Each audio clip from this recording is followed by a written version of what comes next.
Welcome to the Bougie Duchess, and this is where I live at. This is my home, and this is the October 15th, 2020 premiere, and it's the new show, Tea with the Duchess, and what we're going to be doing is I'm going to be laying out the itinerary for the show, and I'm going to be taking you back from when I was a child.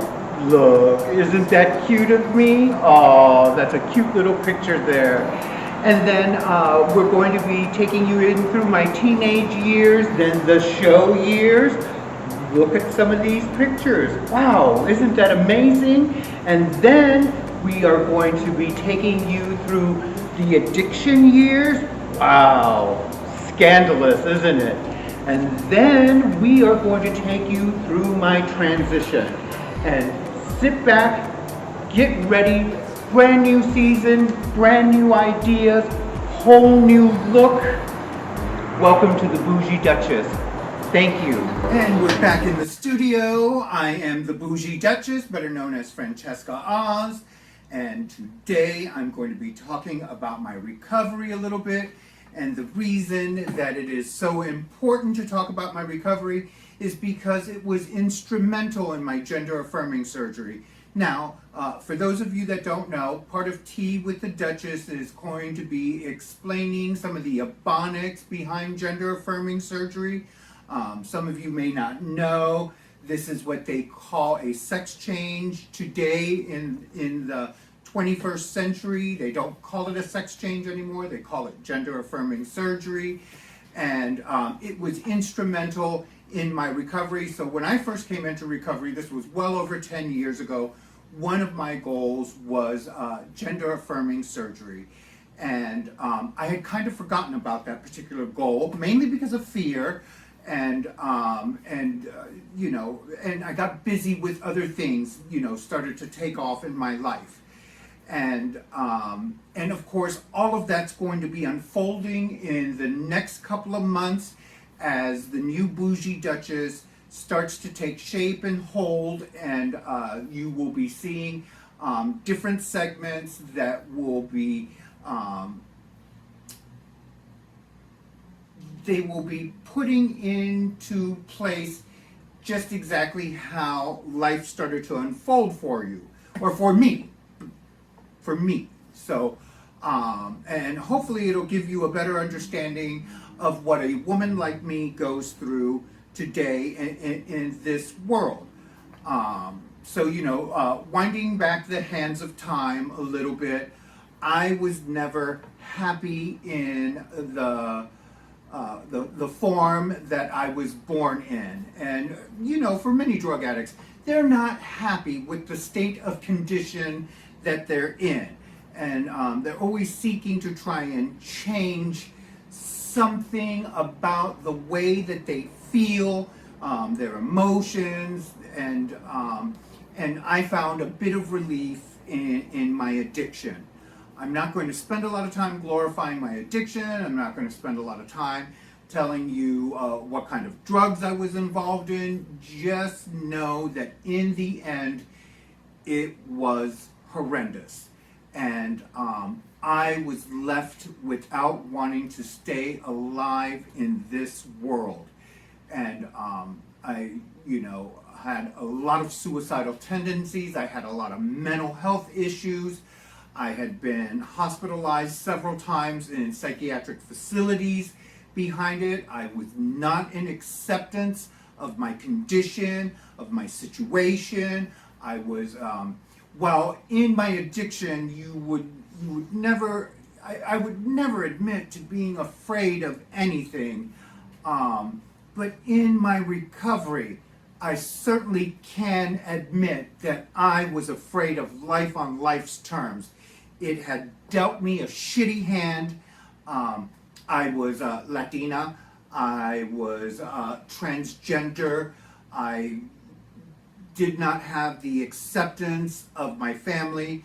I was a runaway on the streets. I had this long list of reasons why I felt I did not belong in society. And my feelings were hurt. My poor little feelings were hurt. And I could cry you a river as to why men left me, but you know what? The first person to have left me abandoned was myself. Because of the way I treated myself in my addiction, it was an abandoning situation. So, and I'm not going to tell you that you can fix any of these things. These things truly take time for you to address and deal with these situations. But I am going to make a few suggestions that might help you along the road to dealing with fear, with a program, that would be an important thing with your recovery. You have to engage in some type of recovery. It's nice to find a sponsor, and it's not a financial sponsor. It is somebody that sponsors you in a program, and these 12 steps, whether it's Alcoholics Anonymous, Crystal Meth Anonymous, Cocaine Anonymous, some anonymous program always has a 12-step program.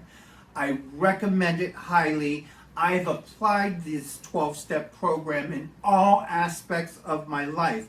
And as soon as I was able to get my drug addiction under control and deal with my sponsor likes to tell me, we take care of what bleeds the most. And so as soon as I got what was bleeding the most to stop bleeding, I realized I was bleeding in different areas. And I realized that as soon as I gave up narcotics and as soon as I gave up alcohol, the next thing that started cropping up for me was a food addiction and a shopping addiction.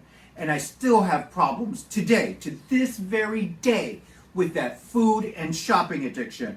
Oh my God, do I love retail therapy. I don't know about the rest of you, but I love a good shopping spree. And don't get me started at one of those Chinese buffets. Ooh-wee! Do I love me a good buffet. But I do not have the luxury to engage in these kinds of behavior. I'm getting older. I want a quality of life that in my addiction I realized was no longer available to me as long as I kept engaging in the kind of behavior that left me bleeding on the streets. Like my sponsor said, you take care of the things that are bleeding the most. And so this journey has happened for me. It's happened over 10 years. I do realize one thing, and I'm grateful for this realization because as I keep progressing in my programs, I don't do just one program, I do multiple programs because, like I said, when I feel like I've gotten one situation not necessarily under control, but when I feel like I've made some headway, then I start working on other things.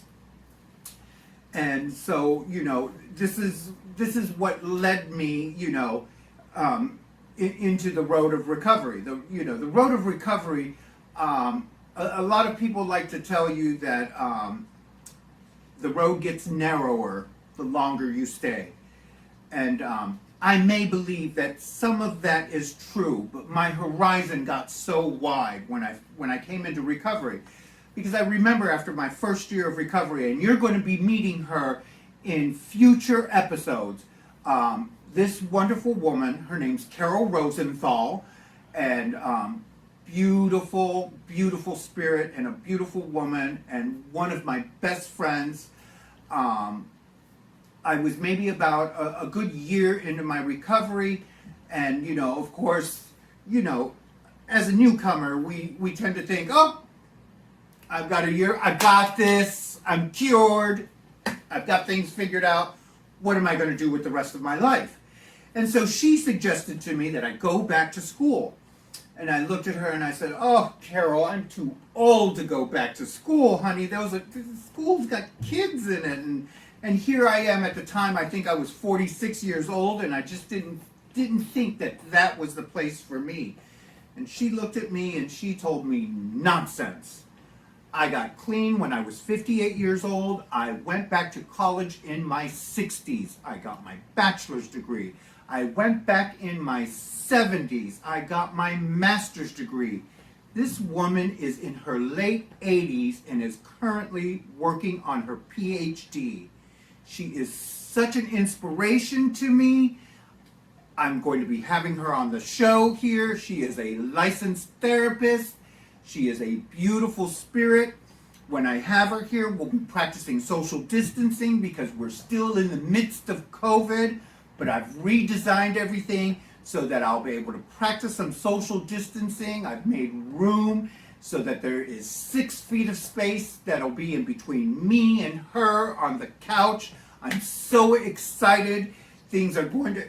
I've just got so many things planned and not enough time to share it in this first episode. But please subscribe to the channel because you'll be getting updates as to when future episodes will be premiering. And we'll have, I plan on having an interview not only with a therapist, but with the doctor that at the time that I came into recovery, I had these beautiful 38 triple Ds. Back in the day when I had this surgery done, it wasn't a surgery. I had went to one of these bootleg doctors that injected loose silicone injections. I do not recommend the loose silicone injections, but I started off getting the loose silicone injections and they started pumping me up and, anyway, the work was done. It was beautiful, looked good for many decades. Then I came into recovery. This is the problem with loose silicone injection. As long as you stay the same weight, no problem. The minute you start gaining weight, since it's loose silicone injection and it's adhering to tissue, as soon as tissue starts to expand because of fat, growth, whatever it may be, so let's say it's here and it's loose silicone injection, and I went from 125 pounds because I was emaciated, I was skinny, malnourished, I was a drug addict, and I went from 125 pounds to 370 pounds, and these beautiful 38 triple Ds went from that to 48H. They stretched around all the way to the back of my back. And so when I decided to go for gender affirming surgery, when I was weighing 370 pounds, the doctor looked at me and he said, "The standard of care dictates that I can't touch you until you're under 250 pounds. So I had to lose 120 pounds. Now, I didn't lose that 120 pounds overnight. It took me 12 months. I lost about 10 pounds a month to lose that weight. But I was diligent about it, and I lost that weight so that I could get my sex change. And when I lost that weight, because the silicone had spread out, now they looked good as 48H, they were plump and everything like that because there was a lot of fat tissue there. But when that fat tissue disappeared, I had these flat, saggy pancakes, and my boobs now sagged down to my navel. It was, oh my God, just horrific. And so, of course, I'd scoop them up and put them in a bra. And in a bra, they still look like Doberman pinschers. But out of the bra, Shar-Pei puppies. Oh, it was horrible. And by now, I had stopped dating men. Another problem, I had to add that to my inventory. But another problem that I was having with myself, socially, physically, these complications all add up. Thank God that during this time, I had a program that kept my feet firmly on the ground. I needed a program. This saved my life. It really did. I couldn't have gone through gender affirming surgery. Remember, sex change, gender affirming surgery. That's the new terminology. So I couldn't have gone through all of this and survived it if it hadn't have been for the fact that I had a program. And, you know, like many individuals, I started off in one program and found friends and found a fellowship, and I just love the community of recovery. And as far as I'm concerned, if you're talking recovery, if you're talking a good program, I don't care what you're talking about. I just love the message. The message of recovery is the most important thing to me, and as long as that's what's being discussed, I'm listening. Anyway, so this is a very, very long conversation. It has many parts to it, but it's an introductory conversation so that you can understand just a little bit about me. If you subscribe to the channel, you go to my channel, there is a recovery playlist that I discuss a little bit about recovery. I'm going to be discussing way more. I'm going to be making way more videos for you to view about recovery that affects me directly. Mind you, this video is probably going to be part of recovery and tea with the Duchess, but I will start honing in towards recovery and start having, eventually I'm going to start having guests that are doing recovery. I want to give a shout out to one of my sponsees, Cindy, just celebrated 10 years. Congratulations, Cindy. She has taught me so much about recovery. I love her dearly. I hope to see you guys back here real soon. Bye-bye, my little Duchies. I love you. Be safe.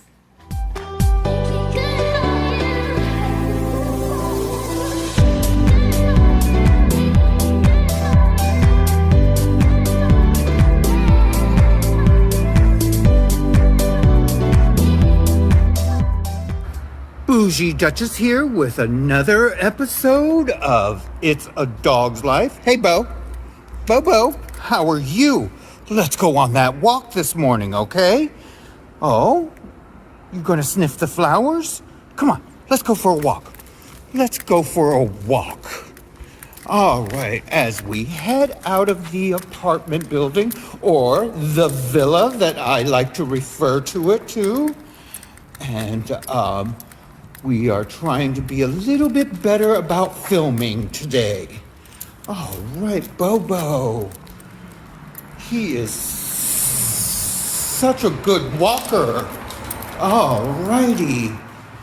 And here we are at the security gate. I love this security gate. All right, this way, this way, this way. Let's go this way. Come on, Bobo. Down the stairs. Try not to drag mommy down the stairs. There we go.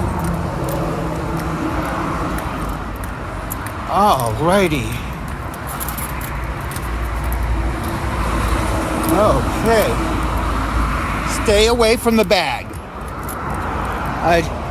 This is the one thing I hate about Sepulveda Boulevard, is it's so busy. And it's always filled with so much garbage around here. What are we gonna do, huh? Are we doing it? Are we doing it? There we go. We're leaving a little DNA evidence behind. That's a good Bobo.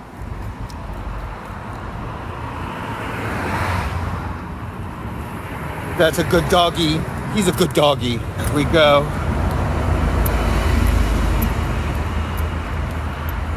He just loves to sniff at everything, and you can see me in the shadow. Alrighty. So I'm going to pay attention to the sidewalk because there is a lot of broken glass here, and I try and navigate the sidewalk and make sure that he doesn't step on any of it. So we'll be back as soon as we get off of the busy thoroughfare. So here we are on my favorite part of the walk. I love this part of the walk. Oh, look what's growing over here. Bo, you stay away from this stuff. I used to love making mushroom tea. Now, this is not the kind of tea with the Duchess that I've been talking about, but look how all of this stuff is just springing up around here. Oh my goodness. That cup was left by a human. There are other things around here that are left by humans. But isn't that cute? Oh, look how pretty those little mushrooms are. They're not really mushrooms. I think these are toadstools. And this is what makes them dangerous, you know? You stay away from them, honey. They're poisonous. More little toadstools. Look, it looks like somebody already tried picking one. Probably a dog probably bit into that one. Yeah. This whole area is just filled with all kinds of stuff and filth around here. You know? This is just the kind of stuff that you have to be careful around here with. So this always makes me wonder, because this kind of stuff, well, toadstools don't necessarily grow out of poo, but this always makes me wonder about the activity that's going on around here. Oh my God. That was not done by a dog. That was done by a human. And see, that's part of Tea with the Duchess, because I do live in an area that's got just an incredible amount of homeless people, and they have no facilities in which to use, or porta potties or something like that. And money has been set aside in this city for those kind of facilities, but they're just not available. And so we run into situations where we see that again. All right, and here we are. We're finally getting off of Sepulveda Boulevard. And I like to think that this is a better place for me and Bobo to be taking our walk, because I like to concentrate on being able to deal with his needs, which he's always trying to sniff up something. I'm not quite sure what it is. And I kind of wish that he would stay away from the bushes, you know? And I don't think that he spots these things as well as we do. Ooh, look at the pretty foliage. There we go. And if you guys don't know it, Bo really likes to poop on top of flowers because he thinks his shit doesn't stink. I don't know what that's about.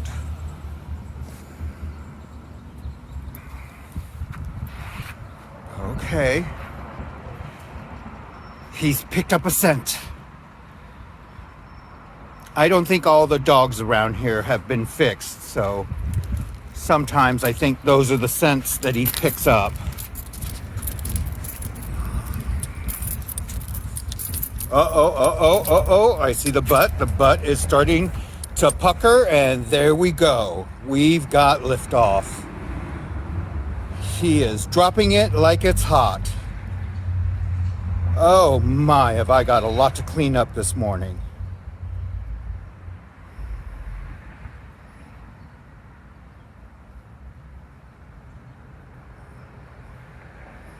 Well. There we go. That's the pile I've got to clean up. Let's see. See, I don't have a way of taking care of this. Okay, so here I've managed to put the bag on my hand. There we go. Bag is on the hand. And I'm coming over here and picking it all up, if I can get it. Right, there we go. I got it all in my hand. There we are. The difficulties of being a one-woman film crew this morning. So, come on, Bobo. Let's walk around the corner. Let's get around the corner. So, I do like to take him on a bit of a longer walk, although he did manage to poop early in the walk, which is always a good thing, but it may be an indication that he's getting ready to poop twice, because he did not poop last night. And so, and I think that animal lovers love this conversation about peeing and pooping, which is why early on, Bo got so popular on YouTube, and I took a little bit of time to take off on YouTube. So there was a bit of a difference there. So, but he's got such a cute little trot and a gait. I got now I'm having to run to keep up with him. It's good exercise for me, though, that's for sure. He always kind of stays ahead of me. The good little boy.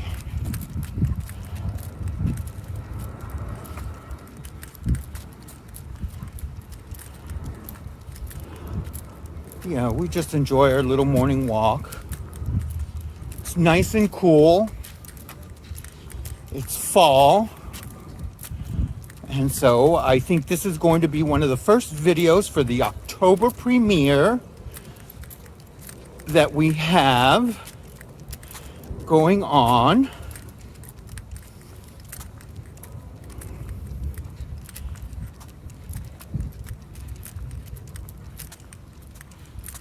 He doesn't really pay too much attention to me when we're out here on this walk.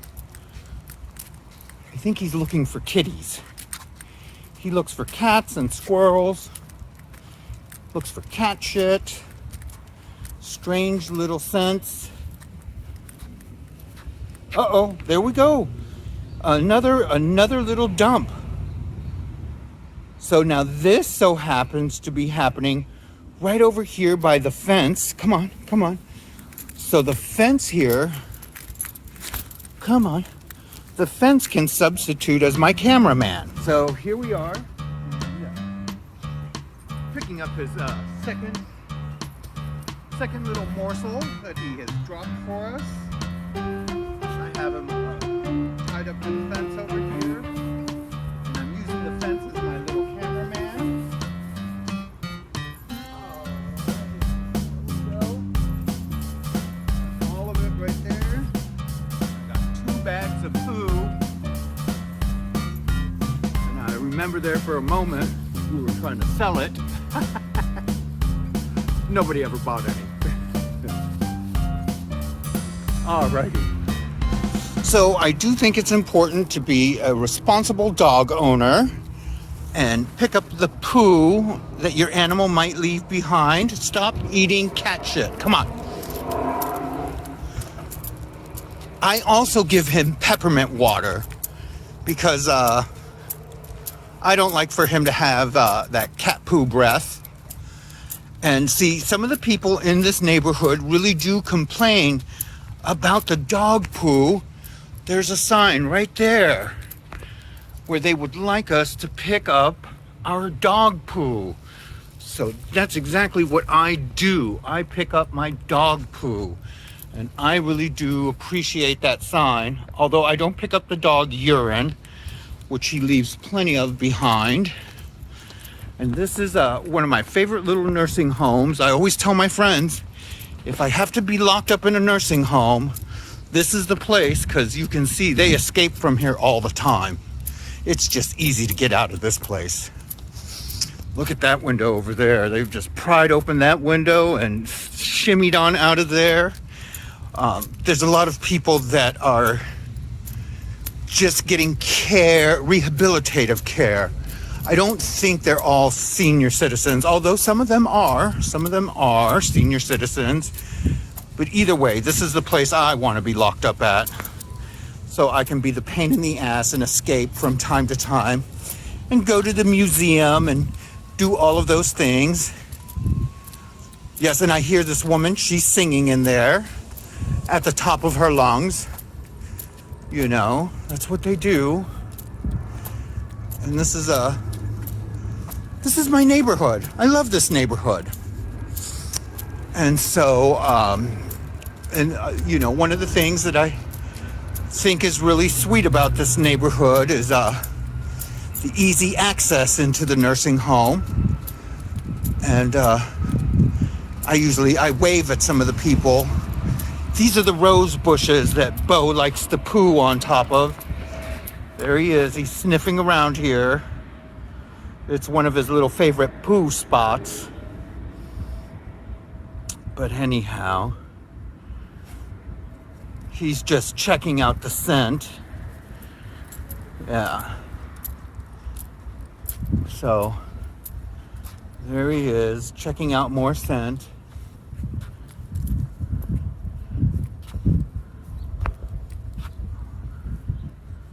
There he is. He's dropping a little bit of pee. No, don't be kicking. He likes to kick. He's allergic to grass. Isn't that peculiar that he's allergic to grass? Makes his little paws itch. Now we're gonna, oh, that was frightening. Now we're gonna go into the nursing home. Come on, kiddo, into the nursing home. See, I told you, it's easy to get in here, easy to escape from here. This is where I go and I deposit his poo right over here. Because I'm trying to be a responsible dog owner. So, oh, that slams so loud. There we go. Bam. And then we exit out this back door. See how easy it is to escape from this place? Come on, Bo. You think they'll let me have you here? You're my support animal. All right, buddy. In and out like nobody's business. We broke out of the nursing home. Let's escape. Let's escape on our way home. Let's hope you don't have to poo anymore, okay? And I think that is the end of It's a Dog's Life and our little walk with the Bougie Duchess. Alrighty, take care.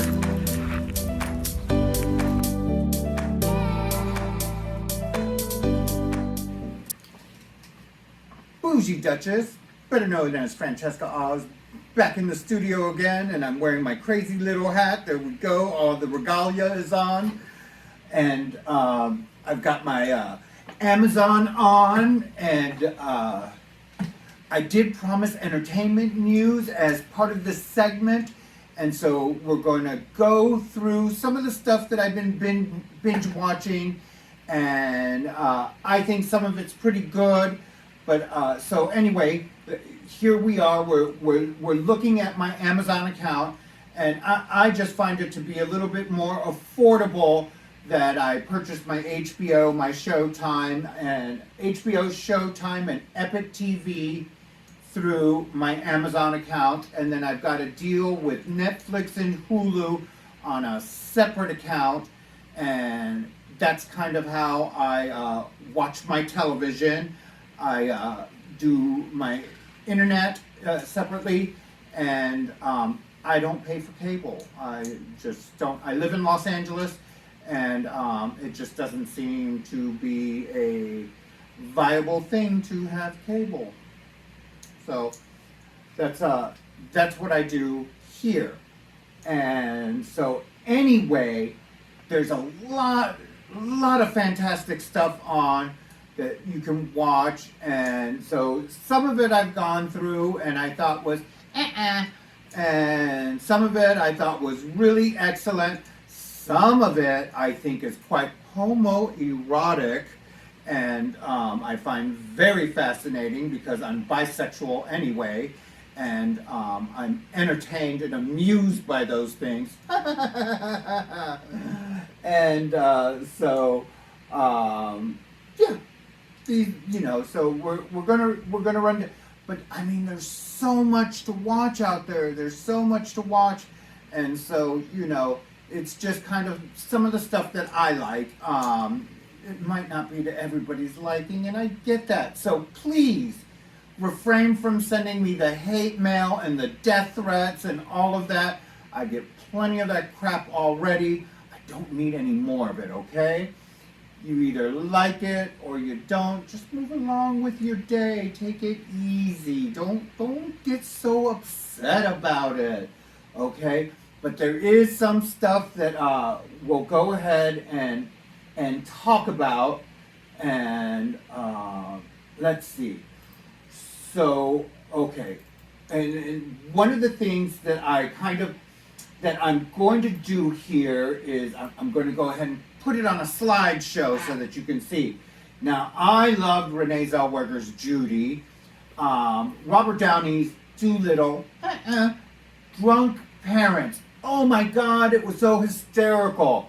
Lovecraft Country, excellent. It's a TV series, excellent. Get Out. Oh my God, I love that TSA agent. Penny Dreadful, City of Angels. I love the first one. The second one takes a little bit of getting used to, but I got used to it. I love the first Ghost, and the second one is just as good. Okay, it's moving too fast for me. It's already going just a little too fast for me. Fat actress, could not stand it. Christy Alley, The Mind of Aaron Hernandez, homoerotic, crazy, boy needs some help. The Boys in the Band, loved it. Okay, so now we're back to Judy, just amazing. I loved Doolittle, it was closer to Rex Harrison's version of it. Drunk Parents, boy can I identify, boy was I a drunk. Lovecraft had some homoerotic stuff in it too. Get Out, I love the TSA agent. I'm repeating myself now. City of Angels got some homoerotic stuff. I love the first series, the second one. Pennyworth, also very 1950-ish kind of. Ghost, I love the first and the second one. Gabriel Fernandez, let me tell you about it. Let me just take a few moments. I paused it right here. I could not watch this on Netflix the first time around. I had to stop it. It just was so emotional. It yanked at my heartstrings. I just could not believe. Ever since I got clean and sober, my emotions, sobriety, gender affirming surgery, I'm not quite sure what has done it, but like my emotions are so close to the surface. And I've got to be careful with these emotions because this particular documentary just had me in tears. So if you're going to watch it, get the Kleenex box right there next to the TV. It's just, oh my God, gut wrenching. I could not believe it.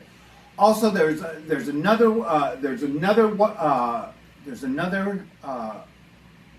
it's a musical that I saw that I don't have on the list here, but I'm going to go ahead and recommend it just so that you can check it out. It's on Disney Plus, Hamilton.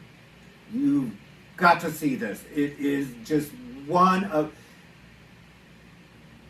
rap set to a musical, set to, it's not completely historically accurate, but the players are there and it does give you the gist of it all. I really loved it. So 2 thumbs up on the Hamilton. It's hard for me to give 2 thumbs up for this, but it was well put together. It really yanked at the heartstrings. I would not watch it with children in the room, but the only child I have is Baudelaire, and he doesn't really comment on too much except when he's got to go pee and poop or when he's hungry. So that's Beau. That's what I'm dealing with when it comes to Beau. So, and that's pretty fantastic as far as I'm concerned. Anyway, so let's get back to the little slideshow. And then, so Gabriel Fernandez, excellent. Wanda Sykes, not normal. Shit, who is? Fat actress, horrible, horrible, horrible. And back to Aaron Hernandez, crazy trade. Okay, Boys in the Band, gotta see it. All right, and we're just repeating ourselves like a good alcoholic, always repeating herself. Enough with the entertainment report. I'm done. I'm not drinking. I'm just a little happy, but I'm not drinking. Believe that. All right. So let's go ahead and exit the slideshow, and let's go to my desktop here. Okay, we're fine. So there's another little topic I kind of wanted to talk to you about a little bit, and because we're coming to the end of the season premiere, and so what I did was I put together 3 little episodes for the season premiere, and I'm going to try and put together some more over the next couple of weeks. Once a month I'll be putting out a new show. It'll be about an hour long, and hopefully what the new show will be is it will have 3 episodes in the new show, and then I'll break it up later on into the playlist. And so if you subscribe, remember to subscribe. If you subscribe to the channel, you could just bypass the premiere and just see the shows in each of the playlists, because when I post it to the playlist, you'll know that it's there because you'll get a notification. If you just want to be a subscriber to a certain playlist or something, or get notified when something hits a playlist, all you have to do to figure that out is subscribe. So hit on the little button there and be sure to subscribe. So one of the things that I'm going to be taking you an in-depth through is my gender affirming surgery. Many of you may not even be interested in this, and I get it. Not everybody wants to go through this transition, but some of you may be curious as to why I did such a thing, and I didn't really have a choice in the matter. Some of you might say, well, that's not true, Franny. You know, you could have chose. I could not have stayed the way in the packaging that I was in and found happiness. It would have driven me back to my drug addiction. I honestly and seriously believe that there was this emptiness inside of me that was growing continuously. It is a malady, a darkness that grew inside of me. I am not happy in that presence and in that shape and form, and I'm just happier as a woman. I am. I'm happier with my vag. I love my vagina. I named my vagina. My vagina's got a name, and it's funny because it had a first name, and then when the vagina failed, because I did it when I was older, should have did it when I was younger, because the surgery would have worked a little bit better, but I did it when I was older. And so what kind of happened when I did it, because as an older individual, it was a little hard for me to heal, my labia detached, and it came out of my vaginal canal, and one of my sponsors told me, well, it looked like I had a baby. She said, well, that's what women's vaginas look like after they have a baby. And but it had exposed tissue in it, and so the surgeon went back in and he reattached it, and he left me with 1.5 inches of a vaginal canal. 1.5 inches of a vaginal canal. And so I told the doctor, I said, well, I don't mess around with gentlemen that only have 1.5 inches. Even because I'm bisexual, even with the ladies that I mess around with, the strap-ons aren't 1.5 inches long, Anyhow, too much information, too fast. We're going too fast. I need to break you into this conversation slowly and over time, and that's how it's going to happen. It's going to happen slowly and over time, but we are going to start having this conversation. I'm happy to educate individuals, and you may learn something about women that you didn't know before, and I find it fascinating. But the first thing I'm going to do is I am going to, because I'm working on, we're dealing with the marketing department over at the hospital, they have to give clearance for these doctors to sit down and have an interview with me. And I'm already in negotiations, getting that paperwork, dotting my I's and crossing my T's, then crossing my I's and dotting my T's, doing the paperwork, getting it all done. But in the meantime, what I can do is I'm going to show you these doctors, and I'm going to tell you what each of them specialize in, and so and they're excellent at what they do. So this is Dr. Joseph Nasseri. I know the picture looks a little small. This is Dr. Edward Ray. He's a plastic surgeon, and that is Dr. Maurice Garcia. Now, Dr. Joseph Nasseri is a colorectal specialist. Dr. Edward Ray did my breast work, and Dr. Garcia is a urologist. He took care of the plumbing part of the surgery. So, the first interview that I'm going to be having will be with Dr. Edward Ray. Now, Dr. Edward Ray did a radical mastectomy on me. The radical mastectomy was because I had 48H boobs. I had these huge boobs, and they walked into the room long before I ever walked into the room. And see, what happened was, I used to be so fat, I didn't have a neck. If you go on my Facebook page, you'll see my graduating picture that my whole head just engulfed my neck. I weighed up to 370 pounds. I'd just gotten so big. And as I got that big, my breasts were loose silicone injections, and so loose silicone attaches to tissue, and when tissue spreads, so does the loose silicone. And then as I lost the weight, the silicone just laid there flat, and so my boobs hanged halfway down to my stomach. It was, just a god-awful situation.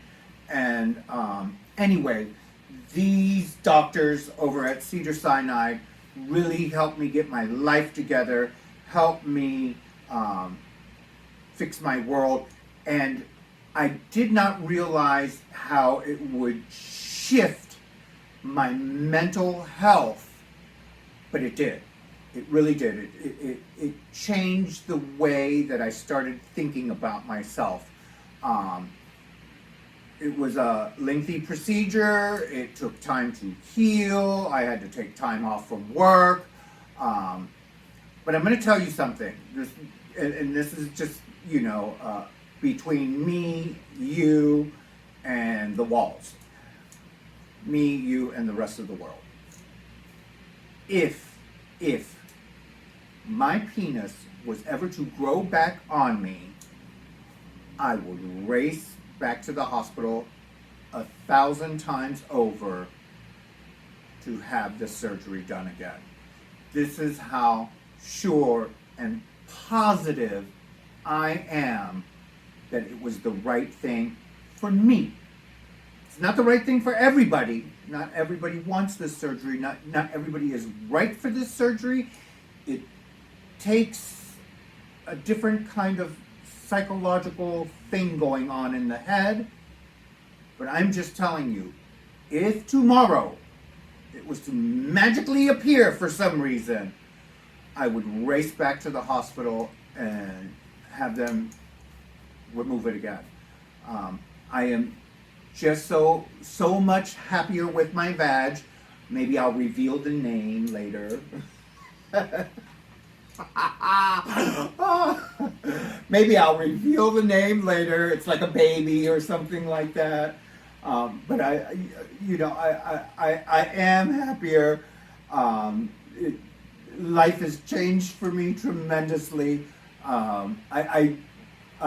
The reason I adopted Bo was I started having pangs of motherhood, and I want to be a mother. I may even later on decide to adopt a teenager, one that That was another funny thing that happened. That was another funny thing. I rarely disclose this, but so, right before I was getting ready to have the surgery done, when I was checking into the hospital, they asked me a battery of questions. And one of the questions was, would I want them to save some of my semen so that I could, have a baby in the future? And I said, what are you talking about? Because see, for decades I shot blanks that nothing ever actually came out. I mean, I felt an orgasm, but nothing ever, expelled from me in any way, shape, or form. And I said, nothing ever comes out. I said, I doubt that you would be able to get any kind of material. And then she informed me, she said, oh no, we're very good. We would extract material from that. And I said, no. I said, none of that is necessary. I do not need a duplicate of me running around on this planet. I said, one of me is enough, and that's good enough. I said, I just believe, this is my belief, I believe there are so many unwanted children that if I really, really needed to go through the motherhood experience, I would adopt. Which brings me around to another conversation that I kind of wanted to have with you guys. And so, I've always wanted this surgery. For decades I've wanted this surgery. And I remember as a runaway, I had, back in the day when, I worked in the entertainment industry, they called, people like me drag queens. And that's what they called the entertainment side of the business. It was drag shows, drag queens. And this was late 70s, early 80s, And so I had a drag mother at the time, And I had met her when I was maybe, 1976, 77, somewhere around there. I was maybe about 13, 14 years old, and her name was Sandy Cher. Anyway, Sandy Cher looked like Cher. It was like Cher went, and there was Sandy Cher. And so Sandy Cher knew I was crazy, knew that I wanted, and she looked at me and she said, you know that sex changes are not drag queens, right? And I says, yeah, I know that, but I need to make money for now. For right now, I need money. And this is the best way to make money, and nobody asks me for ID when I'm all up in this regalia, because when you're in costume and everything like that, nobody stops you at the door to ask you for ID or anything like that. They see that you're painted to the gods, and they just think, oh, she's in the show or something, and they just, push you on through. And when you go to the bar to get a drink, they just give you the drink.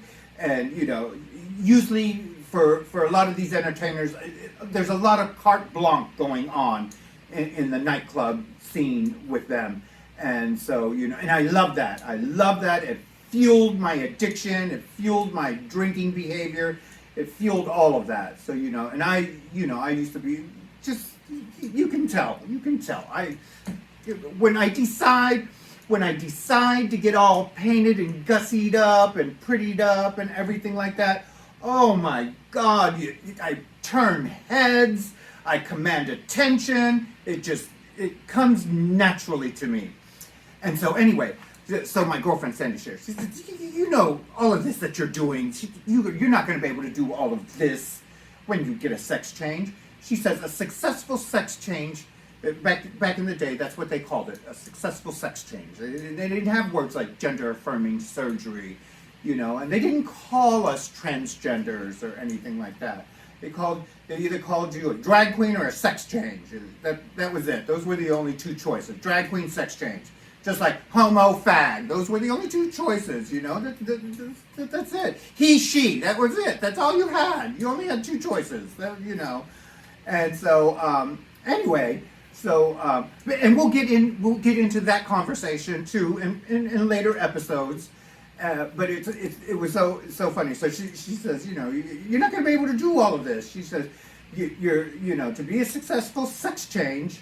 She says you'll have the surgery, you'll meet a man, you'll get married, you'll adopt a kid, and you'll disappear into the heterosexual community, never to be seen again, occasionally at the PTA meetings or something of that nature, and you'll be a housewife. A housewife. Me. A housewife. And so I kind of giggled because here I am, you know. Now I've had my gender affirming surgery. I'm far from being a housewife. The only child I have is that I have Beau, and I still love entertaining. I love comedy. I love all kinds of things, and I love artwork.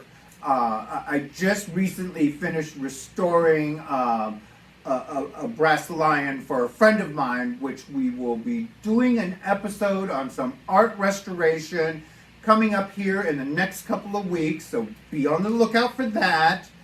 And yeah, and once again, we'll also be talking pretty soon here. I'm going to be having my girlfriend Carol in the studio. Here she is. Here's a picture of her.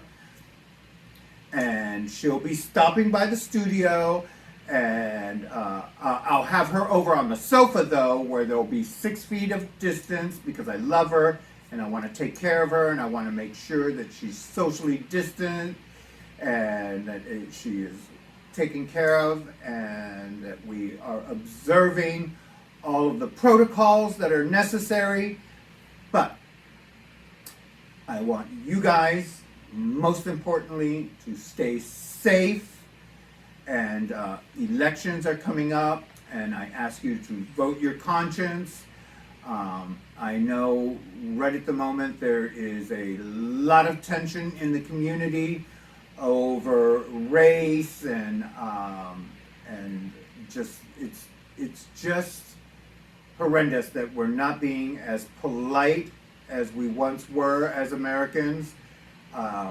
I think that there has been an invitation to be impolite and rude to each other, and I know that from time to time I feel that, because this is the truth. I'm going to tell you the truth, you know, and I believe this about every single one of us. You know, whether you're gone through the gender affirming surgery, or whether you're just, you know, a female impersonator, or whether you're just transgender, or whatever the deal may be. This is the rule of thumbs. You may fool some of the people some of the time. You may even fool most of the people most of the time. But you're not going to fool all of the people all of the time. And see, as far as I've been concerned in my lifetime, I've never been interested in fooling anybody. You know, if you are intelligent enough and you're polite enough to have that conversation with me, that you have figured out my tea. Remember, tea with the Duchess. You figured out my tea. I can have a grown-up conversation with you. I am not offended by that particular fact. I know what my journey is. I know where I've been. I know how I started out. You see, this is me. This is me as a child. I can't change that fact. That is the way I was born. I'm okay with that. But this is the way I live now. And guess what? I am so okay with that too. I love you all. You have a wonderful day, wonderful evening, wonderful week, wonderful weekend. Take care, my Duchies. Bye-bye for now.